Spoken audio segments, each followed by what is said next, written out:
ಸ್ನೇಹಿತರೆ, ಲವ್ ಮಾಡಿ ತಪ್ಪು ಮಾಡಿಬಿಟ್ಟು ಅನ್ನೋ ಗಿಲ್ಟ್ ಕಾಡ್ತಿದ್ರೆ ಈ ಒಂದು ವಿಡಿಯೋನ ಕೊನೆ ತನಕ ನೋಡಿ. ಈ ವಿಡಿಯೋ ಒಳಗಡೆ ನಿಮಗೆ 4 ಟಿಪ್ಸ್ನ ರಿಯಾಲಿಟಿನ ನಾನು ಹೇಳಲಿಕ್ಕೆ ಹೊರಟಿದ್ದೀನಿ. ಈ 4 ಟಿಪ್ಸಿಂದ ನಿಮಗೆಲ್ಲೋ ಒಂದು ಕಡೆಗೆ ನಿಮ್ಮ ಮನಸ್ಸಲ್ಲಿ ಏನು ಕೊರಗೆ ಕಾಡ್ತಿದೆ, ಏನು ಕೊರಗ್ತಾ ಇದ್ರಿ, ಅದರಿಂದ ನೀವು ಈಸಿಲಿ ಹೊರಗಡೆ ಬರ್ಬೋದಿಲ್ಲ. ಒಂದು ಕಡೆ ನಿಮಗೆ ಈ ರಿಯಾಲಿಟಿ ಅರ್ಥ ಮಾಡ್ಕೊಂಡ್ಮೇಲೆ ಸ್ವಲ್ಪ ಇವತ್ತಿನಕಿನ್ನ ನಾಳೆಗೆ ನೀವು ಬೆಟರ್ ದೆನ್ ಆಗ್ಬೋದು ಅಂತ ನನ್ನ ಒಂದು ಯೋಚನೆ. ಆ ಥಾಟ್ ಪ್ರೊಸೆಸ್ ಮೇಲೆ ವಿಡಿಯೋನ ಶುರು ಮಾಡ್ತಾ ಇದ್ದೀನಿ. ಒಂದೊಂದೇ ಪಾಯಿಂಟ್ ನೋಡೋಕ್ಕಿಂತ ಮುಂಚೆ ವಿಡಿಯೋನ ಕೊನೆ ತನಕ ನೋಡಿ ಆ್ಯಂಡ್ ನಿಮ್ಮ ಅನಿಸಿಕೆನ ದಯವಿಟ್ಟು ನೀವು ಕಮೆಂಟ್ ಮಾಡಿ ತಿಳಿಸಿ. ಫಸ್ಟ್ ಪಾಯಿಂಟ್ ನೋಡ್ಕೊಂಬರೋಣ. ಏನು ಅಂತ ಹೇಳಿದ್ರೆ, ಇವತ್ತಿನ ದಿನದ ಬಗ್ಗೆ ಯೋಚನೆ ಮಾಡಿ. ನೋಡಿ, ನಿಮ್ಮ ಏನು ಪಾಸ್ಟಲ್ಲಿ ನಡೆದಿದೆ ಘಟನೆ ರಿಯಾಲಿಟಿ. ನಾನು ಯಾವುದೇ ಮೋಟಿವೇಶನ್ ಮಾಡಲಿಕ್ಕೆ ನಿಮಗೆ ಯಾವುದೂ ಮಾತಾಡ್ತಿಲ್ಲ. ಏನು ಸತ್ಯ ಇದೆಯೋ ಅದ್ರ ಬಗ್ಗೆ ಮಾತಾಡ್ತಾ ಇದ್ದೀನಿ. ನಾನು ಸತ್ಯ ಇದ್ದರೆ ಒಪ್ಕೊಳ್ಳಿ. ನಿನ್ನೆ ಏನು ನಡೆದು ಹೋಗಿದೆಯಲ್ಲ, ಅದು ನಮ್ಮ ಜೀವನದಲ್ಲಿ ಇಟ್ಸ್ ಎ ಪಾಸ್ಟ್, ಮುಗಿದು ಹೋಗಿರೋ ಕತೆ. ಜೀವನದಲ್ಲಿ ಪ್ರತಿಯೊಂದು ದಿನವೂ ಕೂಡ ಹೊಸ ದಿನ ಇರುತ್ತೆ. ಫಸ್ಟು ನಾವು ಎಷ್ಟು ದಿನ ಬದುಕಿರ್ತೀವಿ ಆ್ಯಂಡ್ ಅಷ್ಟು ದಿನದೊಳಗಡೆ ಒಂದೊಂದು ದಿನವೂ ಕೂಡ ನಮಗೆ ನ್ಯೂ ಡೇ ಆಗ್ತಾ ಹೊರತು ಹೊಸ ದಿನ ಬರ್ತಾ ಹೋಗುತ್ತೆ. ಒಂದೊಂದು ದಿನ ಮುಗಿತಿದಂಗೆ ನಮ್ಮ ಜೀವನದ ಕೊನೆಯ ತನಕನೂ ಕೂಡ ಆ ದಿನ ಮತ್ತೆ ಬರಲಿಕ್ಕೆ ಸಾಧ್ಯ ಇಲ್ಲ. ಈ ಸತ್ಯನ ಅರ್ಥ ಮಾಡ್ಕೊಳ್ಳಿ. ಅದು ನಿನ್ನೆ ಮುಗಿದು ಹೋಗಿರೋ ದಿನ, ರೈಟ್? ಅಲ್ಲಿ ಏನೇ ಆಗಿರ್ಬೋದು, ಒಳ್ಳೇದಾಗಿರ್ಬೋದು, ಕೆಟ್ಟದಾಗಿರ್ಬೋದು, ಬಟ್ ಅದ್ರ ಬಗ್ಗೆ ಮಾತ್ರ ಯೋಚನೆ ಮಾಡಿಕೊಡ್ದು. ನಾವು ಇವತ್ತಿನ ಬಗ್ಗೆ ಯೋಚನೆ ಮಾಡ್ತಾ ಮೂವ್ ಆನ್ ಆಗಬೇಕು ಲೈಫಲ್ಲಿ. ಬಿಕಾಸ್ ಇಲ್ಲಿ ನಾವು ಟೆಂಪ್ರರಿಲಿ ಇರೋವಂಥದ್ದು. ಹಬ್ಬ ಅಂದರೆ ಒಂದು 60 ವರ್ಷ ಬದುಕಬಹುದು, ಅದ್ರ ಮೇಲಂತೂ ಇರ್ಲಿಕ್ಕೆ ಸಾಧ್ಯ ಇಲ್ಲ, ರೈಟ್? ಆ್ಯಂಡ್ ಯೌವನ, ವಯಸ್ಸು ಅಥವಾ ಇವತ್ತು ಸಿಕ್ಕಿರತಕ್ಕಂಥದ್ದು ವಾಟ್ ಎವರ್ ಏನೇ ಇದ್ದರೂ ಕೂಡ ಪರ್ಮನೆಂಟ್ ಅಂತೂ ಅಲ್ಲ. ಬಿಕಾಸ್ ನಾವೇ ಪರ್ಮನೆಂಟ್ ಅಲ್ಲ. ಈ ಸತ್ಯನ ಫಸ್ಟ್ ಅರ್ಥ ಮಾಡ್ಕೊಬೇಕು. Okay, this is the first point. And second point ಕಡೆ ಹೋಗೋಣ. ಏನು ಅಂತ ಹೇಳಿದ್ರೆ, ಆಗಿರೋ ತಪ್ಪಿನಿಂದ ಏನೇನು ಕಲ್ತಿದ್ದೀವಿ ಅದನ್ನು ಮರಿಬಾರ್ದು. ಎಕ್ಸಾಂಪಲ್, ನಿಮ್ಗೆ ಯಾರೋ ಪ್ರೀತಿಯನ್ನು ಹೆಸರಲ್ಲಿ ಮೋಸ ಮಾಡಿಬಿಟ್ರೆ, ಮೋಸ ಹೇಗೆ ಮಾಡ್ತಾರೆ ಜನ ಅದನ್ನು ಕಲ್ತಿದ್ದೀವಿ ಅಂದಮೇಲೆ ನೆಕ್ಸ್ಟ್ ನಮ್ಮ ಜೀವನದಲ್ಲಿ ಇನ್ಯಾರೋ ಬರಬಹುದು ಗೊತ್ತಿಲ್ಲ. ನಮಗೆ ಪ್ರಾಬ್ಲಮ್ಸ್ ಹೇಗೆ ಬರುತ್ತೆ ಗೊತ್ತಿಲ್ಲ, ಜನಗಳು ಹೇಗೆ ಬರ್ತಾರೆ ಗೊತ್ತಿಲ್ಲ, ಹೇಗೆ ನಂಬಿಸ್ತಾರೆ ಗೊತ್ತಿಲ್ಲ. ಇವತ್ತು ಕಲ್ತಿದ್ದೀವಿ.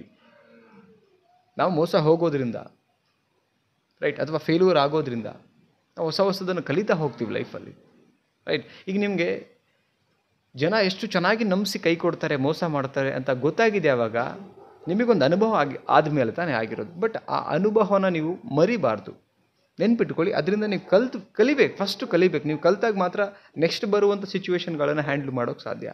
ಅದಕ್ಕೋಸ್ಕರ ಇವತ್ತಿಗೆ ಏನು ಕಲ್ತಿದ್ದೀರಿ ವಾಟ್ ಎವರ್, ಬಟ್ ಆ ಕಲ್ತಿರ್ತಕ್ಕಂಥದ್ದನ್ನು ನಿಮ್ಮ ಲೈಫಿಗೆ ಇಂಪ್ಲಿಮೆಂಟ್ ಮಾಡ್ಕೋಬೇಕು, ಅಳವಡಿಸ್ಕೊಳ್ಬೇಕಾಗತ್ತೆ ನೆಕ್ಸ್ಟು, ರೈಟ್? ಈಗ ಉದಾಹರಣೆಗೆ ನಾವು ಸಣ್ಣ ಮಕ್ಕಳ ಒಂದು ಎಕ್ಸಾಂಪಲ್ ತಗೊಳ್ಳೋಣ. ಸಣ್ಣ ಮಕ್ಕಳಲ್ಲಿ ನಾವು ನೋಡ್ತೀವಿ, ಮಕ್ಕಳಿಗೆ ನಾವು ಹೇಳ್ತೀವಿ ಅಲ್ಲಿ ಬೆಂಕಿ ಇದೆ, ದೀಪ ಇದೆ, ಕೈ ಹಾಕಬೇಡಿ ಸುಟ್ಟು ಅಂತ ಹೇಳ್ತೀವಿ. ಬಟ್ ಮಕ್ಕಳಿಗೆ ಅದು ಅರ್ಥ ಆಗ್ತಿರಲ್ಲ. ಅದು ಕೈ ಇಟ್ಟು ಸುಟ್ಟ ಮೇಲೆ ಗೊತ್ತಾಗುತ್ತೆ ಮಕ್ಕಳಿಗೆ. ಅಂದರೆ ಅವರಿಗೊಂದು ಅನುಭವಕ್ಕಾದ್ಮೇಲೆ ರಿಯಲೈಸೇಷನ್ ಬರುತ್ತೆ. ನೆಕ್ಸ್ಟ್ ನೀವು ದೀಪದ ಮುಂದೆ ಮಕ್ಕಳಿಗೆ ತೊಗೊಂಡೋಗಿ ಕೂರಿಸಿದ್ರು ಕೂಡ ಭಯ ಪಡ್ತಾರೆ. ಬಿಕಾಸ್ ಒಂದು ಅನುಭವ ಆಗಿರುತ್ತೆ, ಸುಟ್ಟಿರುತ್ತೆ ಕೈ. ಮತ್ತೆ ಆ ದೀಪದ ಮುಂದೆ ಕೈ ತೊಗೊಂಡು ಹೋಗಲ್ಲ ಪಾಪು. ಹಾಗೆ ಒಂದು ಅನುಭವ ಆಗೋ ತನಕ ಅಷ್ಟೇ. ಅನುಭವ ಆದಮೇಲೆ ಅಲ್ಲಿ ಕಲಿಬೇಕು ನಾವು. ಆ ಕಲಿಕೆಯಿಂದ ನಾವು ನೆಕ್ಸ್ಟು ನಮ್ಮ ಈ ಥರದ್ದು ಬರುವಂಥ ಸಿಚುವೇಶನ್ ಯಾರೇ ನಮಗೆ ನೆಕ್ಸ್ಟ್ ಮತ್ತೆ ನಮಗೆ ಏನೋ ಒಂದು ಸುಳ್ಳು ಹೇಳಿ ಅಥವಾ ಕನ್ವಿನ್ಸ್ ಮಾಡಿ ಹೇಗೋ ಕನೆಕ್ಟ್ ಆಗಿ ಮತ್ತೆ ಮೋಸ ಮಾಡಲಿಕ್ಕೆ ಬಂದರೂ ಕೂಡ ನಮಗೊಂದು ಕಲಿಕೆ ಅಂತ ಇದ್ದರೆ ಲೈಫಲ್ಲಿ, ಅದರಿಂದ ನಾವು ಈಸಿಲಿ ತಪ್ಪಿಸ್ಕೊಬೋದು. Second point. ಥರ್ಡ್ ಪಾಯಿಂಟ್ ನೋಡೋಣ. ಮತ್ತೆ ಆ ತಪ್ಪನ್ನು ಆಗ್ದಂಗೆ ನೋಡ್ಕೊಳ್ಬೇಕಾಗತ್ತೆ. ಈಗ ಗೊತ್ತಿಲ್ಲದೇನೋ ಒಂದು ಒಳ್ಳೆಯದನ್ನು ನಂಬಿರ್ತೀವಿ.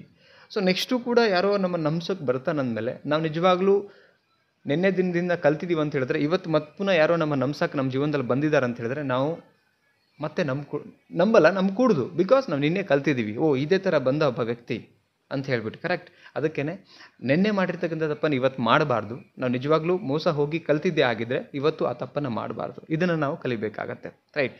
ಇದು 3ನೇ ಪಾಯಿಂಟ್. 4ನೇ ಪಾಯಿಂಟ್ ನೋಡೋಣ. ಉದ್ದೇಶನ ಇಟ್ಕೊಂಡು ಮುಂದೆ ಹೊರಡಬೇಕು. ಸರಿ, ಇಷ್ಟೆಲ್ಲ ಆದಮೇಲೆ ಈಗ ನೀವೇನೇ ಕೊರಗಿದ್ರೂ ಕೂಡ ನೆನ್ನೆ ದಿನ ವಾಪಸ್ ಬರಲ್ಲ ಆ್ಯಂಡ್ ನಾವಿಲ್ಲಿ ಪರ್ಮನೆಂಟ್ ಇಲ್ಲ ಅನ್ನೋ ಸತ್ಯ ಗೊತ್ತಾದಮೇಲೆ ಈಗ ನೀವು ಒಂದು ಉದ್ದೇಶ ಇಟ್ಕೊಂಡು ಹೋಗ್ಬೇಕು. ಇನ್ನೆಷ್ಟು ದಿನ ಬದುಕ್ತೀನಿ ಭೂಮಿ ಮೇಲೆ. ಈಗ ನಮಗೆ ಒಂದು 25, 30, 35, 40 ವರ್ಷ ಆಗಿರುತ್ತೆ, ಎಷ್ಟೇ ಆಗಿರುತ್ತೆ ಅಂದ್ಕೊಳ್ಳಿ. ನೆಕ್ಸ್ಟ್ ಇನ್ನು ಮಿಕ್ಕಿರೋ ಆ ಸಮಯದಲ್ಲಿ ಏನು ಮಾಡೋಕ್ಕೆ ಸಾಧ್ಯ ಇದೆ, ಇದ್ರ ಬಗ್ಗೆ ಹಿಂಗೆ ಮಾಡಬೇಕಾಗತ್ತೆ. ಬಿಕಾಸ್ ಇಲ್ಲಿ ಪರ್ಮನೆಂಟ್ ಅಲ್ಲ ಅಂದಮೇಲೆ ನಾವು ಅಟ್ಲೀಸ್ಟ್ ದೇವರು ಒಂದಿಷ್ಟು ವರ್ಷ ನಮಗೆ ಆಯಸ್ ಕೊಟ್ಟಿದ್ದಾನೆ, ಇಲ್ಲ ಇರ್ಲಿಕ್ಕೆ ಅವಕಾಶ ಮಾಡಿಕೊಟ್ಟಿದ್ದಾನಂದರೆ ಒಂದು ಏನೋ ಇಂಟೆನ್ಷನ್ ಇಟ್ಕೊಂಡು ಮೂವ್ ಆನ್ ಆಗಬೇಕು. ನೆಕ್ಸ್ಟು ಅಟ್ಲೀಸ್ಟ್ ಒಂದು ಜನಗಳಿಗೆ ಇನ್ಸ್ಪೈರ್ ಆಗೋ ಥರ ಬದುಕಬೇಕು, ಅಥವಾ ನಮ್ಮ ಜೀವನದಲ್ಲಿ ನಾವು ಯಾರಿಗೂ ಅನ್ಯಾಯ ಮಾಡ್ದಂಗೆ ಬದುಕಬೇಕು, ಇಲ್ಲ ನಮ್ಮ ಜೀವನದಲ್ಲಿ ನಾವು ಖುಷಿಯಾಗಿ ಬದುಕಬೇಕು. ಏನೋ ಒಂದು ಇಂಟೆನ್ಷನ್ ಒಳ್ಳೆಯದೆಲ್ಲ ಇಟ್ಕೊಂಡು ನಾವು ಮೂವ್ ಆನ್ ಆಗ್ತಿದ್ರೆ ಅಲ್ಲಿ ನಿಜವಾಗ್ಲೂ ನೆನ್ನೆ ಏನು ನಮ್ಮ ಗಿಲ್ಟ್ ಕಾಡ್ತಿರುತ್ತಲ್ಲ, ಆ ಗಿಲ್ಟನ್ನು ನಾವು ಈಸಿಲಿ ಕೂಡ ಮರಿಬೋದು. ನೀವು ನೋಡುವಂಥ ದೃಷ್ಟಿ ಬದಲಾಗಬೇಕಷ್ಟೇ. ಏನು ಈಗ ನೀವೇನು ನಿನ್ನೆ ಆಗೋಗಿದೆಯಲ್ಲ ತಪ್ಪು, ಆ ತಪ್ಪಿನ ಬಗ್ಗೆ ಯೋಚನೆ ಮಾಡಬೇಡಿ. ಇವತ್ತು ಏನು ಸಿಕ್ಕಿದೆ, ನಿನ್ನೆ ಏನು ಆಗೋಗಿದೆ ಘಟನೆಗಳು, ಅದ್ರ ಬಗ್ಗೆ ಯೋಚನೆ ಮಾಡಿದ್ರೆ ಇವತ್ತು ಹೇಗಿರಬೇಕು ಅನ್ನೋದನ್ನು ಯೋಚನೆ ಮಾಡ್ತಾ ಮೂವನ್ ಆದರೆ ಮಾತ್ರ ಆ ಗಿಲ್ಟ್ ಫೀಲನ್ನು ನಾವು ಕಾಣ್ಬೋದು. ನಮ್ಮ ದೃಷ್ಟಿಕೋನ, ನಮ್ಮ ಭಾವನೆಗಳು, ನಮ್ಮ ಯೋಚನೆಗಳು ಬದಲಾದರೆ ಅದು ತಪ್ಪೇ ಅಂತ ಅನಿಸಲ್ಲ. ಆ್ಯಂಡ್ ಅದನ್ನು ಮರೆತು ಒಳ್ಳೆಯದ್ರ ಕಡೆ, ಇವತ್ತಿನ ದಿನದ ಕಡೆ ನಾವು ಫೋಕಸ್ ಮಾಡ್ತಾ ಹೋಗ್ತೀವಿ. ಇದು ನನ್ನ ಯೋಚನೆ ಆ್ಯಂಡ್ ಯಾರೆಲ್ಲ ಈ ಥರ ಗಿಲ್ಟಿ ಫೀಲಲ್ಲಿ ಕೂತಿದ್ದೀರಾ ಅವ್ರಿಗೆ ನಾನು ಸಜೆಸ್ಟ್ ಮಾಡಬೇಕಂತ ವಿಡಿಯೋನ ಮಾಡಿದ್ದೀನಿ.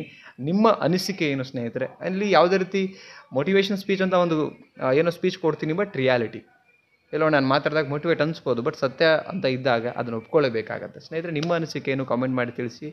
ಆ್ಯಂಡ್ ಮತ್ತೊಂದು ವಿಡಿಯೋಲ್ಲಿ ಸಿಗ್ತೀನಿ ನಾನು. ಆ್ಯಂಡ್ ನಿಮಗೆ ಯಾವುದೋ ರಿಲೇಟೆಡ್ ಯಾವುದೋ ಒಂದು ಟಾಪಿಕ್ ಮೇಲೆ ಬೇಕು ವಿಡಿಯೋ ಅಂದರೆ ಕಮೆಂಟ್ ಮಾಡಿ ತಿಳಿಸಿ. ಆ್ಯಂಡ್ ಲೈಕ್ ಮಾಡಿ, ವಿಡಿಯೋನ ಎಲ್ರಿಗೂ ಶೇರ್ ಮಾಡಿ. ಫೇಸ್ಬುಕ್ಕಲ್ಲಿ ನೋಡ್ತಾ ದಯವಿಟ್ಟು ಶೇರ್ ಮಾಡಿ, ಸಪೋರ್ಟ್ ಮಾಡಿ. ಆ್ಯಂಡ್ ಪೇಜ್ಗೆ ಫಾಲೋ ಮಾಡಿ. ಮತ್ತೊಂದು ಟಾಪಿಕಲ್ಲಿ ಸಿಗ್ತೀನಿ ಸ್ನೇಹಿತರೆ. Thank you so much. ನಮಸ್ತೆ.